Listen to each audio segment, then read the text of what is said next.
katakan Shalom. Shalom. Selamat pagi, selamat hari Minggu, selamat kita kembali beribadah.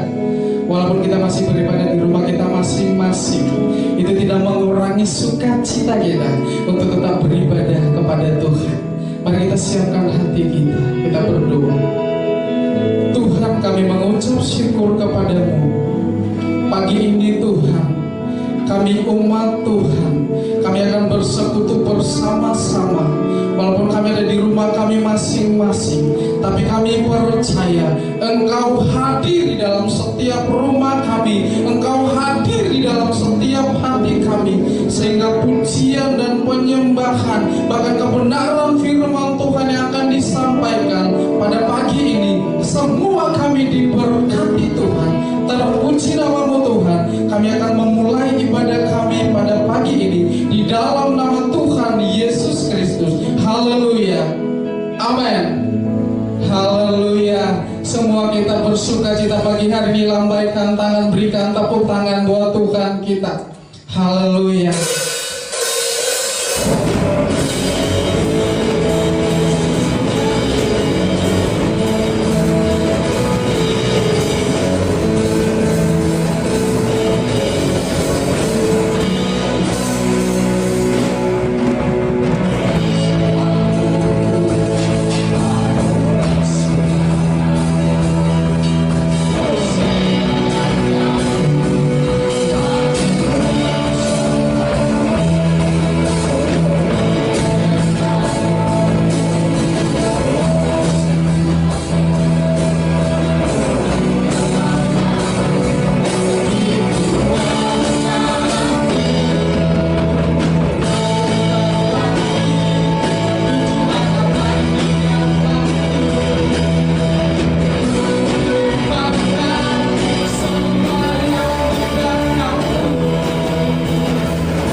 Kita memuji Tuhan, haleluya.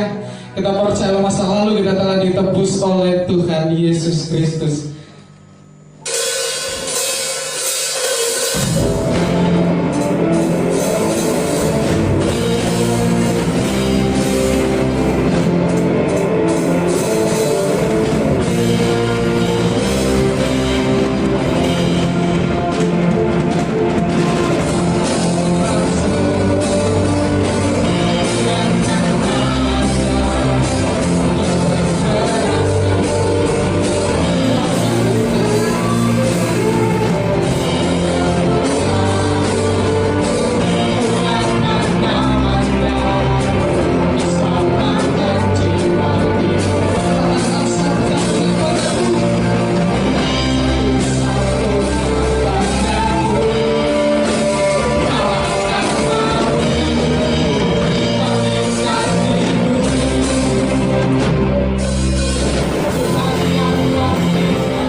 berharap ya Tuhan, bila pagi ini Tuhan, Engkau terus membawa roh kami masuk dalam hadirat-Mu yang kudus ya Tuhan.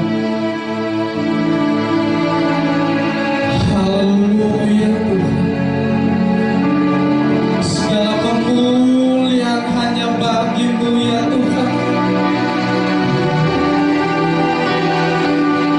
Haleluya Tuhan. Haleluya.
Nama-Mu berkuasa mengatasi segala sesuatu yang kami alami, yang kami jalani di dalam kehidupan ini. Dan kami percaya bahwa pada waktu kami menggantungkan pengharapan kami kepada Tuhan dan percaya kepada Tuhan, maka apa yang kami imani itu yang akan jadi. Terima kasih Bapak, biar kebenaran firman Tuhan pada pagi hari ini menolong untuk kami membangkitkan kembali iman kami dan percaya bahwa ada kuasa di dalam nama Tuhan Yesus Kristus. Berfirmanlah Bapak, pakai hamba-Mu pada pagi hari ini, biar urapan dan kuasa Tuhanlah yang ada dan berbicara buat kami semua. Di dalam nama Tuhan Yesus, kami siap mendengar firman Tuhan. Haleluya. Kita bersama-sama katakan amin. Silakan duduk kembali. Shalom. Selamat hari Minggu saya ucapkan untuk seluruh jemaat Tuhan yang ada dan beribadah di rumah masing-masing pada pagi hari ini. Bapak Ibu kekasih Tuhan, mari kita buka Alkitab kita bersama-sama di dalam kitab Kisah Para Rasul pasal 3 ayat 1 sampai dengan ayat yang ke-10.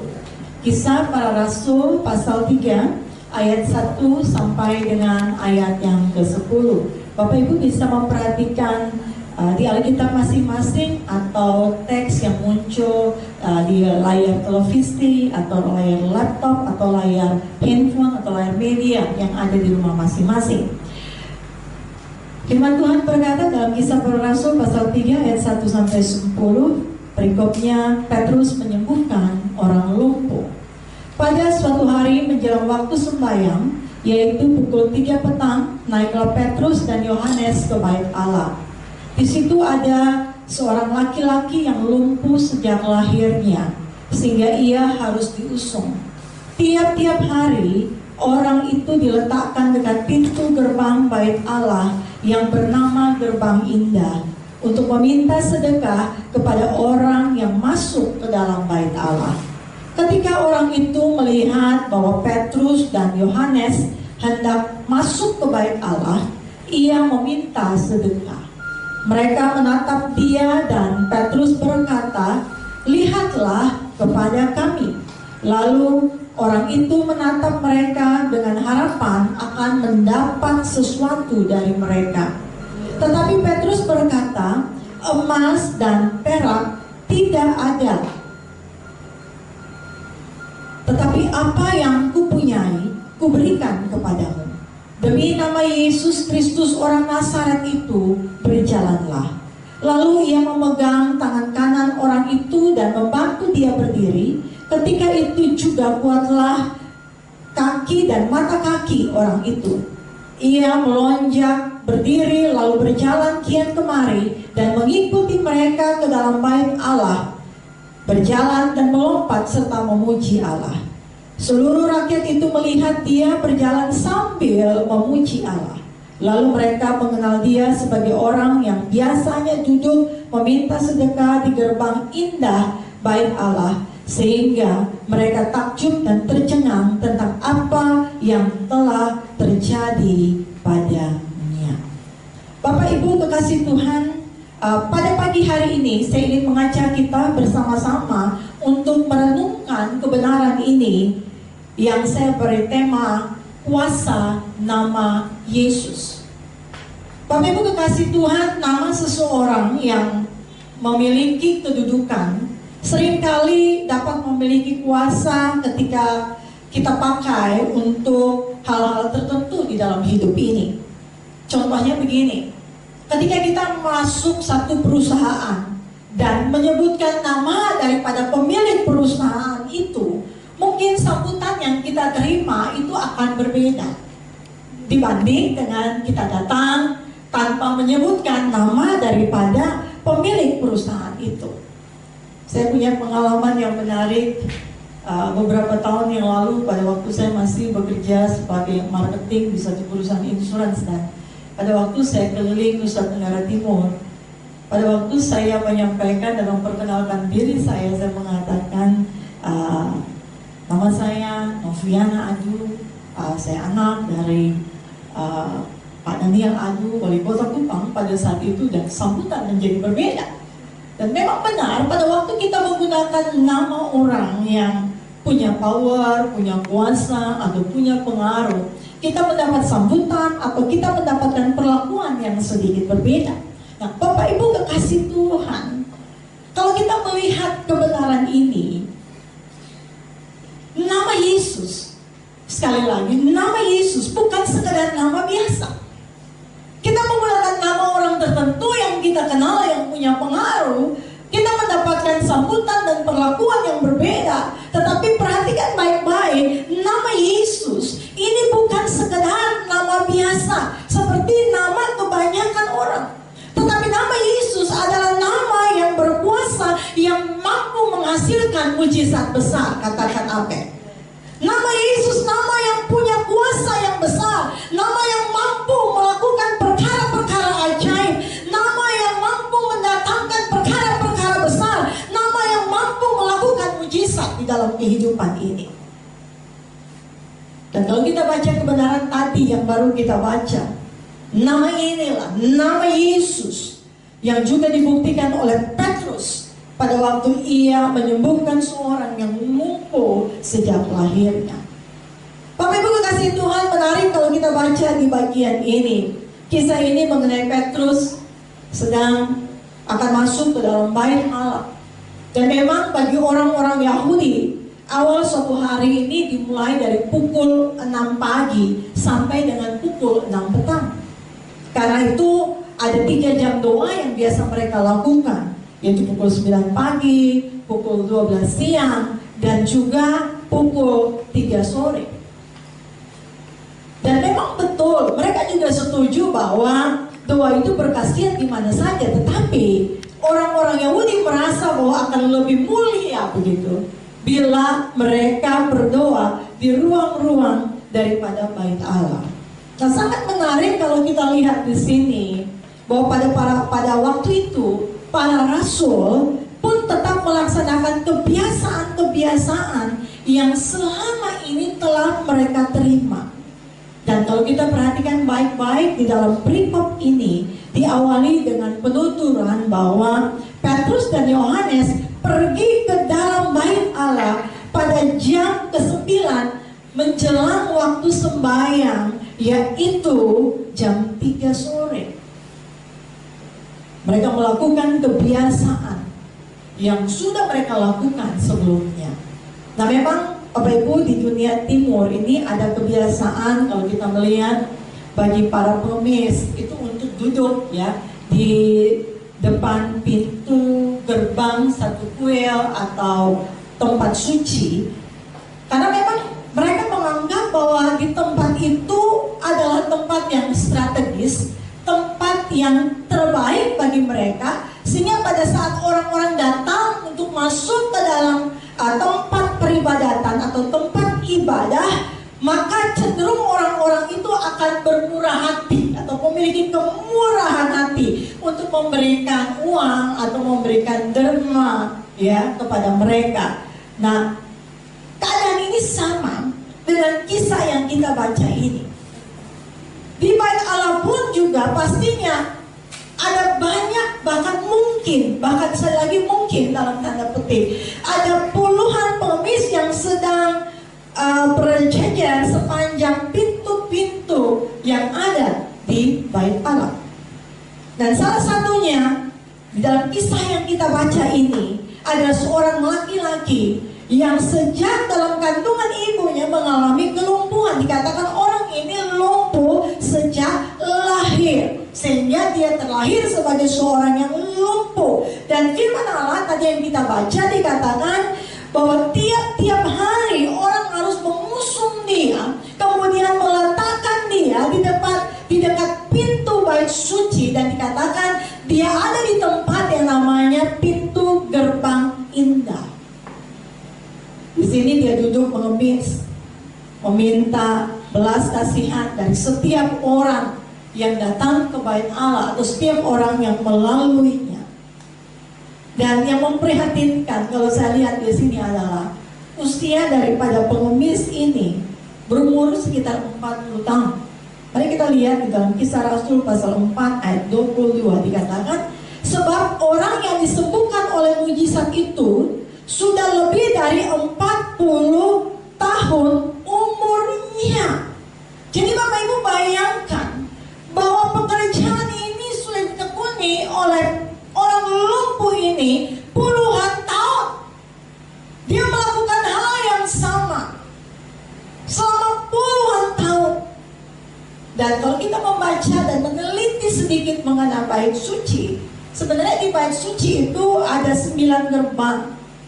Nah, gerbang indah ini adalah gerbang di sebelah timur menuju pelataran untuk kaum wanita.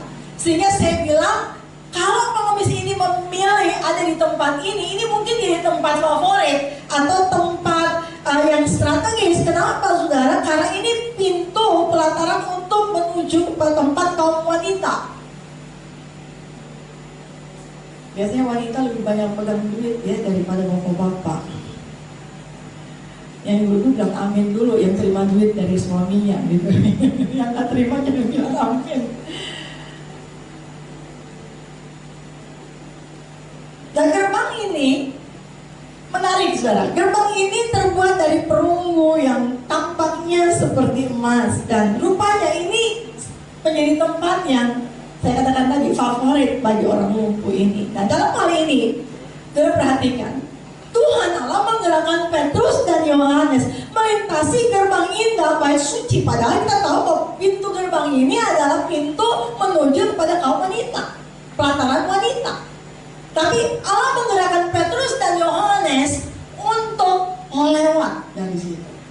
Bapak Ibu, saya mau bilang kepada kita, ya, Tuhan tahu apa yang menjadi pergumulan kita saat ini. Katakan amin.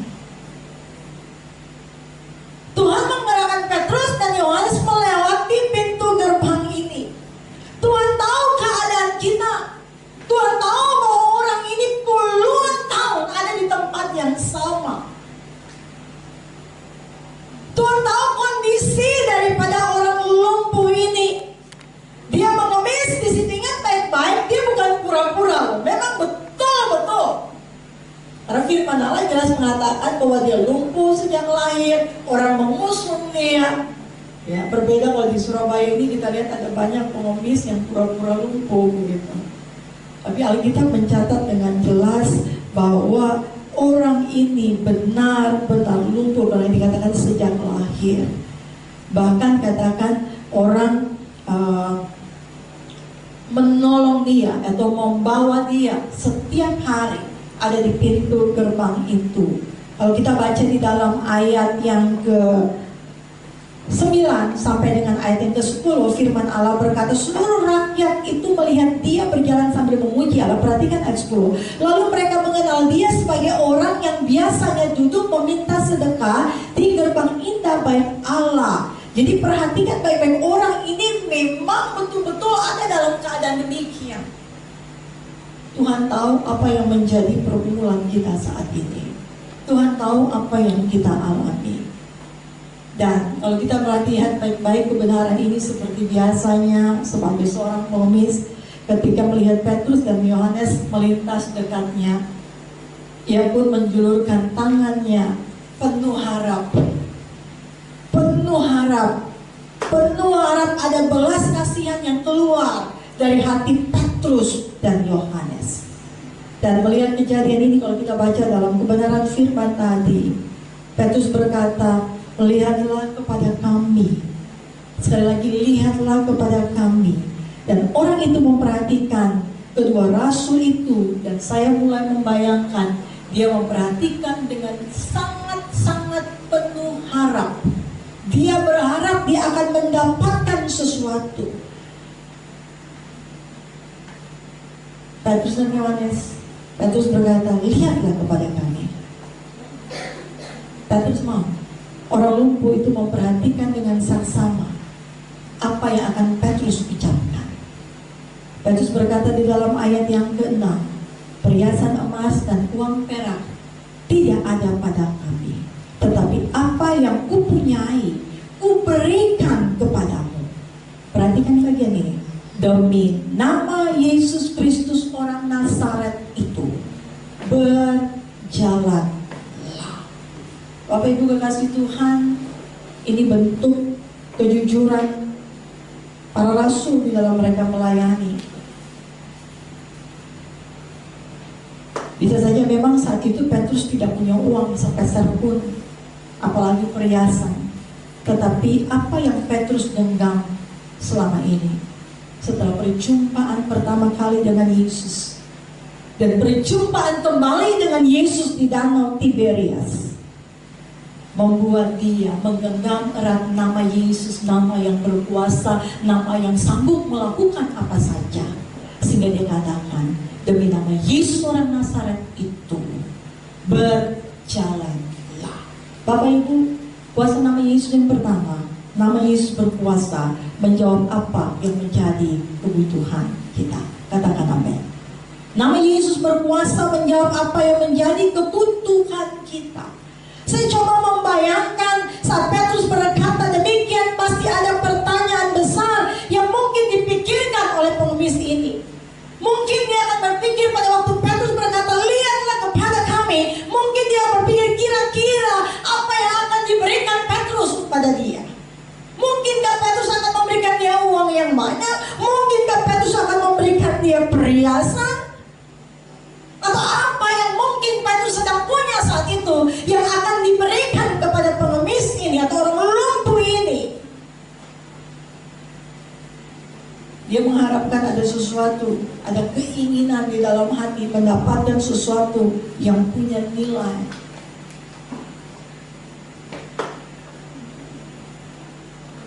Tetapi perhatikan,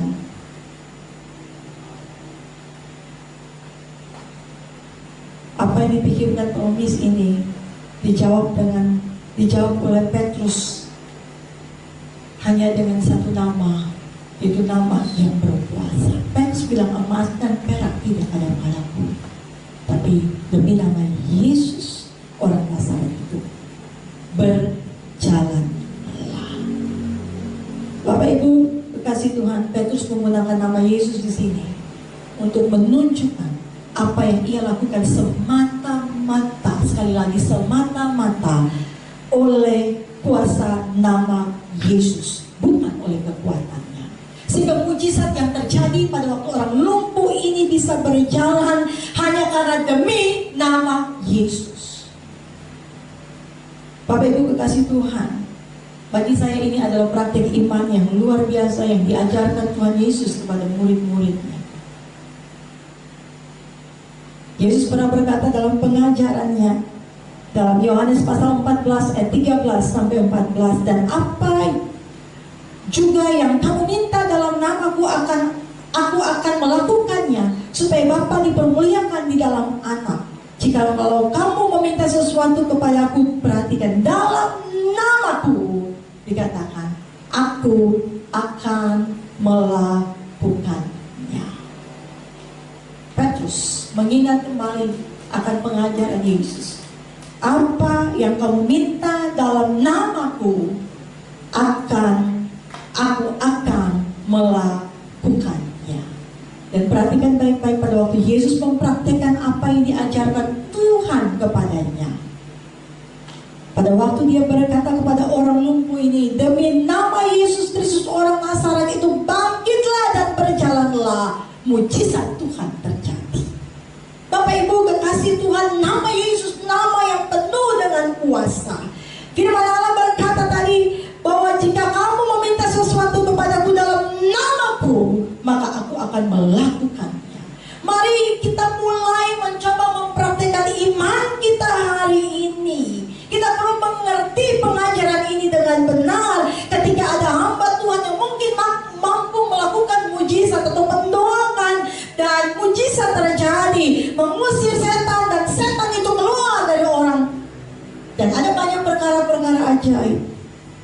Ingat baik-baik, bukan hamba Tuhan itu yang berkuasa, tapi nama Yesus, nama yang penuh dengan kuasa. Bapak Ibu kekasih Tuhan, mari kita belajar untuk meletakkan kuasa nama Yesus dan menggunakan nama Yesus di dalam setiap aspek kehidupan kita. Saya percaya bahwa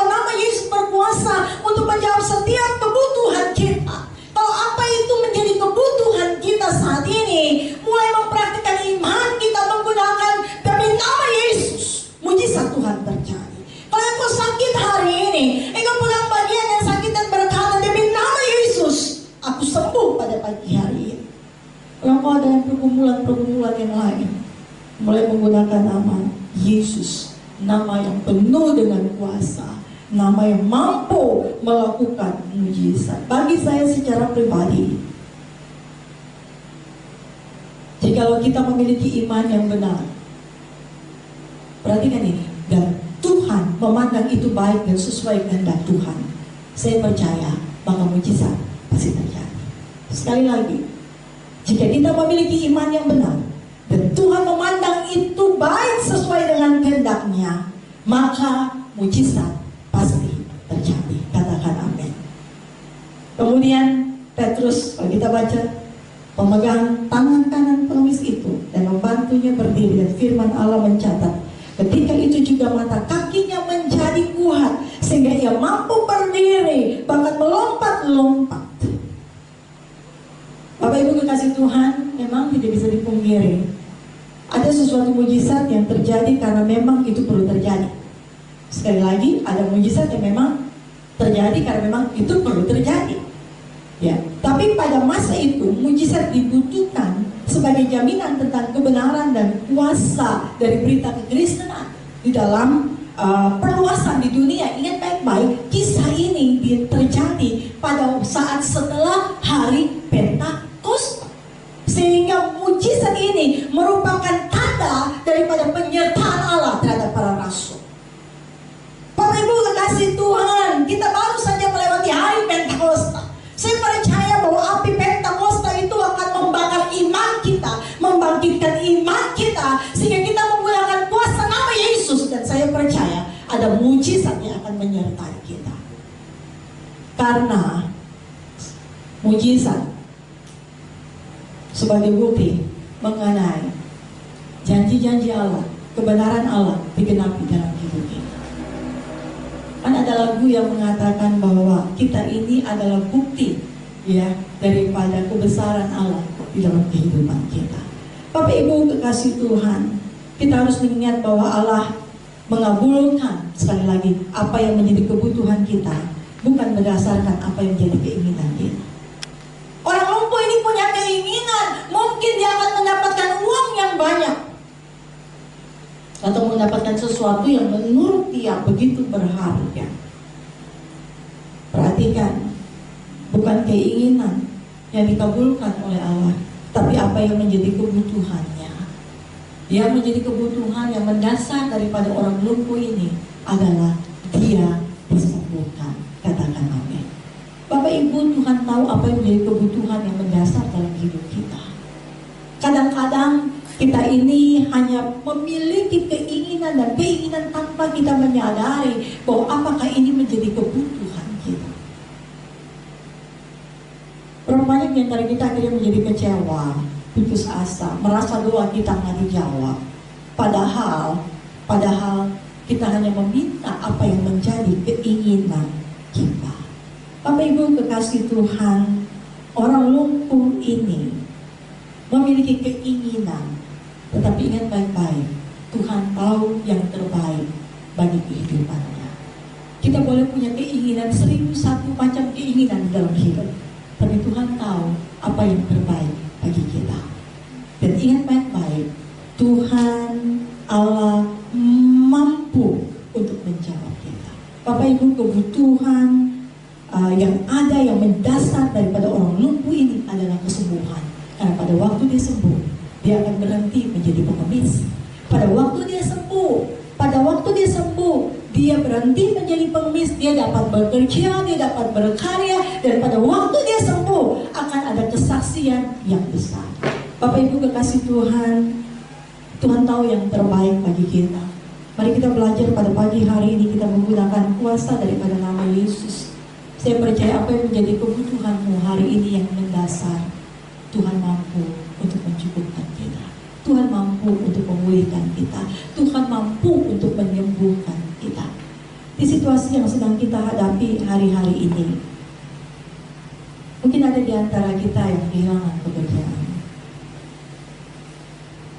Sebelum saya datang ke sini, ada satu jemaat ke rumah beritahu kalau mulai hari ini dia berhenti bekerja. Saya katakan kepada dia, kita berdoa, Tuhan tahu apa yang menjadi kebutuhanmu dan Tuhan akan memberkati engkau. Gunakan nama Yesus, nama yang berkuasa, nama yang mampu untuk melakukan perkara-perkara yang tidak mungkin menjadi mungkin. Tuhan tahu apa yang menjadi kebutuhan kita. Saya percaya Allah tidak akan pernah meninggalkan kita. Firman Allah berkata bahwa burung di udara Tuhan pelihara, rumput di padang Tuhan dandani. Masakan kita, kalau kita mencari dahulu kerajaan Allah dan kebenarannya, maka semuanya akan Allah tambahkan kepada kita. Sekali lagi saya katakan, Allah akan buat banyak kejutan di dalam hidup kita. Apa yang tidak pernah kita pikir, apa yang tidak pernah kita bayangkan, itu akan Tuhan berikan kepada kita. Yang kedua, yaitu nama Yesus berkuasa untuk mengubah kehidupan kita. Nama Yesus bukan saja menjawab apa yang menjadi kebutuhan kita, tetapi nama Yesus juga berkuasa untuk mengubah kehidupan kita. Bapak Ibu kekasih Tuhan, kalau kita membaca ayat ini, di dalam ayat 8 sampai ayat yang ke-9 dikatakan pengemis itu melonjak berdiri, kemudian dia berlari, dia melompat, dia memuji Allah, dia berjalan ke sana kemari. Bapak Ibu kekasih Tuhan, rupanya pengemis ini merasakan kesenangan yang luar biasa, sehingga dia terus melompat, sehingga dia terus berjalan, dia terus memuji Tuhan. Ini ya tidak lagi memerlukan bantuan untuk orang datang mengangkat dia, meletakkan dia di pintu gerbang, atau dia tidak lagi memerlukan bantuan untuk orang membawa dia kemana pada waktu dia ingin pergi. Ini penafsiran pribadi. Menurut saya, pengemis ini tidak pernah membayangkan bahwa itu akan terjadi, di mana dia bisa merasakan kakinya bisa kuat dan dia bisa berjalan. Karena yang saya melihat pengemis ini yang ada dalam pikirannya adalah bagaimana dia mendapatkan uang supaya dia bisa bertahan hidup.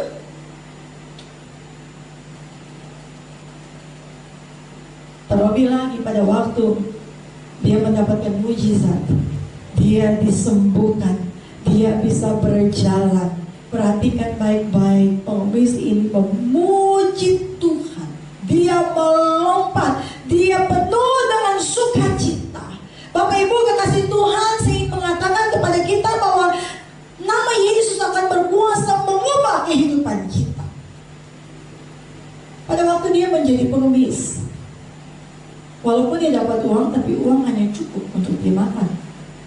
Dia tetap ada di dalam keadaan yang miskin.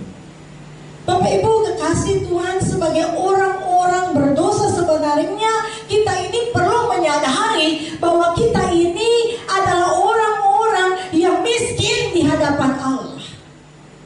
Orang-orang yang miskin di hadapan Allah, di mana kita tidak mampu membayar semua utang dosa kita yang begitu banyak. Tapi karena kasih karunia Allah yang menyentuh hati kita, yang menyentuh kehidupan kita, yang mengubah diri kita, yang membuat kita hari ini bisa berseru kepada Abba, kepada Allah, ya Abba, ya Bapa. Kasih karunia Allah yang menyentuh hati dan kehidupan kita, yang mengubah cara pandang kita, yang membuat kita berbeda hari ini.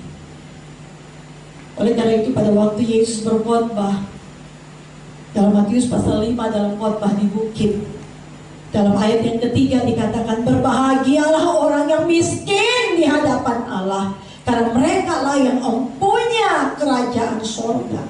Bahwa sesungguhnya yang dimaksudkan adalah orang-orang yang menyadari dirinya sebagai orang yang berdosa, orang yang miskin, orang yang menyadari dirinya penuh dengan dosa, orang yang miskin secara rohani. Inilah orang yang dikatakan yang mempunyai kerajaan surga. Bapak Ibu perhatikan apa yang dialami oleh orang lumpuh ini. Orang lumpuh itu disembuhkan dengan sempurna oleh kasih karunia Allah. Dan respon dari penyembuhan ini dia berjalan, dia melompat, dia memuji Allah. Bapak Ibu kekasih Tuhan, ini pengalaman pertama. Ia berjalan dengan kakinya sendiri. Kemudian ia mengikuti kedua rasul. Kemudian kalau kita baca dalam ayat yang ke-11, dia ikuti rasul-rasul itu, dikatakan karena orang itu tetap mengikuti Petrus dan Yohanes. Bapak Ibu kekasih Tuhan, kuasa nama Yesus mampu mengubah kehidupan kita. Pada waktu kita mengalami Tuhan, nama Yesus yang berkuasa mengubah kehidupan kita, membuat cara hidup kita berbeda. Pada waktu kita menyadari siapa kita sebenarnya sebagai orang yang berdosa di hadapan Allah, membuat kehidupan kita berubah, menghargai kasih karunia Allah yang besar untuk kita. Kita tidak menganggap remeh pengorbanan Tuhan di atas kayu salib. Kita tidak akan menganggap remeh darah Yesus yang tercurah bagi kita. Tapi kita menjadi orang-orang yang mulut kita ini akan keluar ucapan syukur setiap waktu. Mulut kita ini akan keluar pujian setiap saat. Mulut kita ini penuh dengan sukacita dan memberitahukan mengenai perbuatan-perbuatan Allah yang besar dari dalam diri kita. Karena kita merasakan darah Yesus, pengorbanan Yesus yang besar, kuasa nama Yesus yang mengubah kehidupan kita. Sehingga bagi saya, orang yang mengalami kuasa nama Yesus di dalam dirinya, hidupnya berubah. Dia akan memiliki kehidupan yang berbeda dari sebelumnya. Kehidupan yang diubahkan oleh Tuhan. Kehidupan yang tidak sama lagi dengan sebelum dia mengalami Tuhan di dalam hidup. Situasi sekarang yang kita alami mudah buat kita mengeluh. Situasi sekarang yang kita alami mudah buat kita tidak mengucap syukur pada Tuhan. Situasi sekarang yang kita alami mudah bagi kita mungkin menyalahkan perusahaan, mungkin menyalahkan keadaan, mungkin menyalahkan segala sesuatu. Tapi kita yang sudah mengalami kuasa nama Yesus di dalam hidup kita, kuasa nama itu sudah mengubah kehidupan kita, sehingga kondisi apapun, keadaan apapun yang kita terima hari ini, ucapan syukur yang keluar dari dalam mulut kita, kita mengatakan, puji Tuhan, saya percaya apa yang terjadi tidak melebihi kekuatan dan kemampuan saya. Saya percaya apa yang terjadi, Allah turut bekerja di dalamnya untuk mendatangkan sesuatu yang baik dalam diri saya. Saya percaya segala perkara dapat saya lakukan di dalam Tuhan yang memberikan kekuatan kepadaku. Bapak Ibu kekasih Tuhan, kita harus mengingat bahwa Allah tidak membiarkan kita sendirian. Allah ada bersama-sama dengan kita. Sebentar kita akan masuk ke dalam perjamuan suci.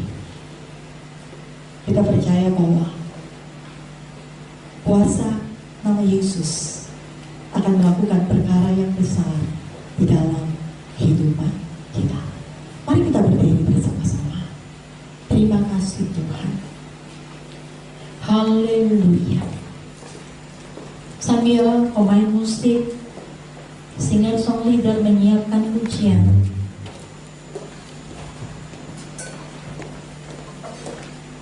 kita percaya bahwa hari ini Tuhan ada bersama-sama dengan kita di tempat kita masing-masing. Kita percaya bahwa Tuhan ada bersama-sama dengan kita, dan Tuhan mengerti apa yang menjadi kebutuhan kita.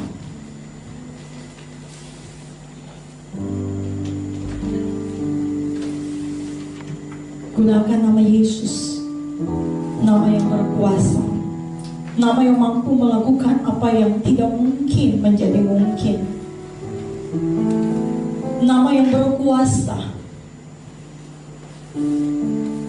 Terima kasih ya Tuhan. Sambil Engkau tundukkan kepala, singer song leader menyiapkan pujian ini. Biar Engkau dengan Tuhan pada pagi hari ini. Ingat kembali mengenai kebenaran-kebenaran firman yang pernah Engkau baca. Ingat kembali mengenai kebenaran-kebenaran firman yang pernah Engkau dengar. Dan gunakan itu.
akan masuk ke dalam perjamuan suci.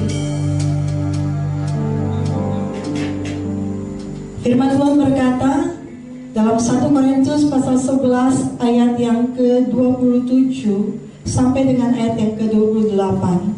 Jadi barang siapa dengan cara yang tidak layak makan roti atau minum cawan Tuhan, ia berdosa terhadap tubuh dan darah Tuhan. Karena itu hendaklah tiap-tiap orang menguji dirinya sendiri, dan baru sesudah itu ia makan roti dan minum dari cawan itu. Bapak Ibu kekasih Tuhan, sambil petugas yang ada di rumah atau kepala keluarga membagikan roti dan anggur kepada Bapak Ibu sekalian, mari kita siapkan hati kita di hadapan Tuhan. Kita minta Tuhan menyucikan kita, minta Tuhan menguduskan kita, minta Tuhan melayakkan kita. Saya percaya malam pada pagi hari ini Tuhan ada bersama-sama dengan kita, dan Dia akan melayakkan kita, dan kita menjadi layak pada pagi hari ini untuk makan dan minum perjamuan Tuhan. Gereja Sidang Jemaat Allah, tidak ada gereja sedia sebelum perjamuan suci, karena firman Allah berkata bahwa setiap kita harus berjaga-jaga karena kita tidak tahu kapan waktu dan saatnya. Kalau semua sudah dapat roti dan anggur, kita bisa pegang roti di tangan kanan kita lebih tinggi. Dari kepala kita saya akan baca firman dan berdoa, dan setelah itu kita akan makan bersama-sama di dalam nama Tuhan Yesus Kristus. Firman Allah berkata, sebab apa yang telah kuteruskan kepadamu telah aku terima dari Tuhan, yaitu bahwa Tuhan Yesus pada malam waktu ia diserahkan mengambil roti, dan sesudah itu ia mengucap syukur atasnya, ia memecah-mecahkannya dan berkata, inilah tubuhku yang diserahkan bagi kamu, perbuatlah ini menjadi peringatan akan aku. Kita berdoa bersama-sama. Tuhan, kami mengucap syukur untuk tubuhmu yang Engkau korbankan di atas kayu salib bagi kami. Engkau mati supaya kami hidup. Engkau ada di atas kayu salib menanggung setiap dosa kami. Sebenarnya kami yang harus binasa, tapi Engkau mati menggantikan kami. Kami bersyukur untuk keselamatan yang Engkau berikan bagi kami. Kami bersyukur ini anugerah yang besar untuk kami memperoleh keselamatan daripada Engkau ya Tuhan. Tuhan, Engkau tolong kami hari ini. Pada waktu kami makan dan minum perjamuan ini, kami ingat akan anugerah dan pengorbanan Tuhan yang besar, sehingga kami di dalam hidup kami setiap hari, kami jalani, kami lakukan, kami pikirkan, kami putuskan apapun dalam hidup ini, kami tidak menyakiti hati Tuhan. Kami tidak melakukan sesuatu yang tidak sesuai dengan kehendak Tuhan. Tuhan, tolong kami semua. Terima kasih Tuhan. Kami bersyukur untuk keselamatan. Tuhan, anugerah terbesar yang kami terima di dalam hidup kami. Bersyukur untuk pengorbanan-Mu, untuk tubuh-Mu. Terima kasih Tuhan. Mari kita makan bersama-sama di dalam nama Tuhan Yesus Kristus.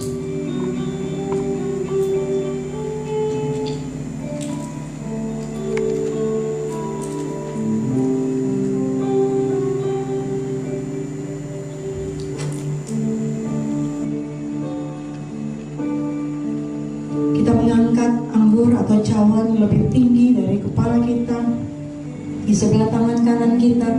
Saya akan baca firman Allah buat kita semua. Demikian juga ia mengambil cawan sesudah makan, lalu berkata, cawan ini adalah perjanjian baru yang dimateraikan oleh darahku. Perbuatlah ini setiap kali kamu meminumnya menjadi peringatan akan aku. Bapa, kami mengucap syukur untuk darah Yesus yang mengalir di atas kayu salib. Kami percaya darah itu penuh dengan kuasa. Kami percaya pada pagi hari ini dalam nama Yesus, kami yang sakit disembuhkan oleh Tuhan. Dalam nama Yesus, kami yang ada dalam pergumulan-pergumulan, kami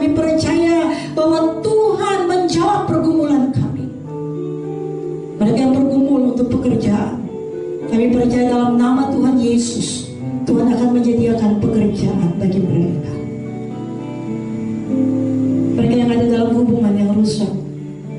Kami percaya dalam nama Tuhan Yesus, darah Yesus yang mengalir dari kayu salib itu memulihkan hati batin dan memulihkan setiap hubungan yang hancur pada pagi hari ini. Mereka ada dalam pergumulan-pergumulan yang lain yang mungkin tidak dapat mereka ucapkan, tapi kami tahu Engkau Allah yang mengerti hati mereka. Kami percaya darah Yesus sudah menyelesaikan seluruhnya di atas kayu salib bagi kami. Dan pagi ini kami mau berkata dalam nama Yesus, ada kuasa yang besar terjadi di atas kehidupan kami.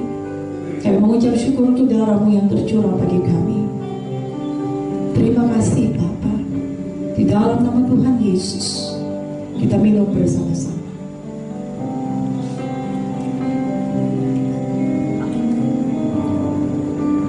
Terima kasih Tuhan, terima kasih. Haleluya, haleluya. Kami mengucap syukur Tuhan. Kami percaya apa yang kami imani pada pagi hari ini itu yang jadi, karena Engkau sudah menyelesaikannya bagi kami. Terima kasih Bapa. Kami mengucap syukur untuk pengorbanan-Mu bagi kami di atas kayu salib. Kami mengucap syukur untuk anugerah terbesar yang kami terima. Kami mengucap syukur untuk segala sesuatu yang sedang Tuhan kerjakan di dalam kehidupan kami. Di dalam nama Tuhan Yesus, haleluya. Kita bersama-sama katakan amin. Puji Tuhan, semua kita diberkati Tuhan. Amin. Kita akan memberikan persembahan. Mari kita berdoa. Bapa yang baik, kami bersyukur untuk setiap berkat yang sudah Tuhan berikan bagi kami, dan saatnya kami akan kembalikan yang menjadi milik Tuhan, yang menjadi persembahan yang terbaik kami mau berikan bagi Engkau pagi ini. Hanya di dalam nama Tuhan Yesus Kristus kami memberi dengan ucapan syukur. Haleluya. Amin. Selamat memberi, Tuhan Yesus memberkati.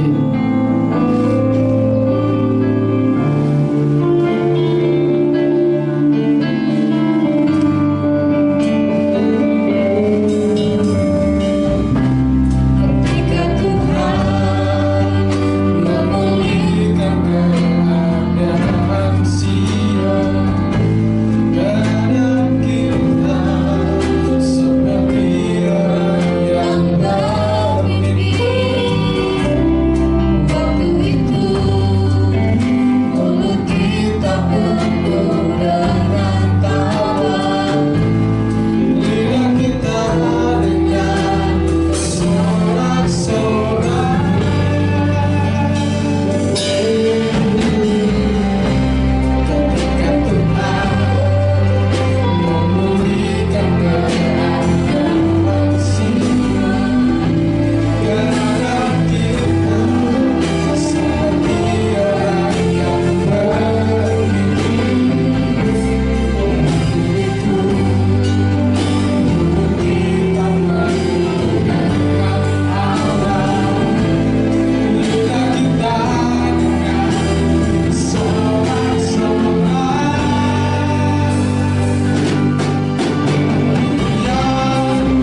kasih Tuhan, kita akan melihat pengumuman yang tertera di layar TV atau layar handphone yang ada di rumah kita masing-masing. Dia Tuhan yang bayar dosaku, Dia Tuhan yang kalahkan aku, Dia Tuhan menangkan semuanya. Bagi Dia tiada yang mustahil. Dia Tuhan yang bayar dosaku, Dia Tuhan yang kalahkan aku, Dia Tuhan menangkan semuanya.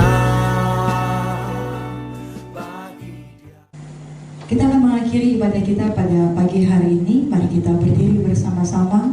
Kita naikkan pujian, kiranya Tuhan memberkati.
Tuhan menghadapkan wajahnya kepadamu dan memberi engkau damai sejahtera. Berkat rahmat anugerah daripada Allah Bapa memberkati engkau pagi hari ini. Berkat itu ada dalam hidupmu, dalam rumah tanggamu, baik suami, istri, anak-anak, menantu-menantu dan cucu-cucu diberkati dengan berkat Bapa. Apa yang kau kerjakan dengan tangan yang diberkati oleh Bapa pada pagi hari ini, semuanya akan berhasil dan keberuntungan akan mengikuti engkau. Kasih daripada Tuhan Yesus dan persekutuan daripada Roh Kudus menyertai Bapa, Ibu, kekasih Tuhan sekalian, mulai pagi ini, besok, seterusnya sampai Maranatha, kali kedua Tuhan datang kembali. Semuanya kami terima hanya dalam nama Tuhan Yesus yang menjadi Tuhan, Juru Selamat dan Penyelamat jiwa kami. Mari kita bersama-sama mengakhiri dengan doa Bapa kami. Bapa kami yang ada di sorga, dikuduskanlah namamu, datanglah kerajaanmu, jadilah kehendak-mu di bumi seperti di sorga.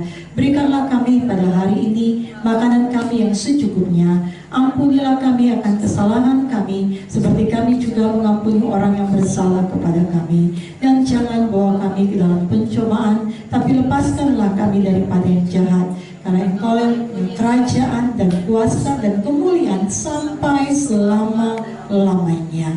Kita bersama-sama katakan amin. Selamat hari Minggu, Tuhan Yesus memberkati.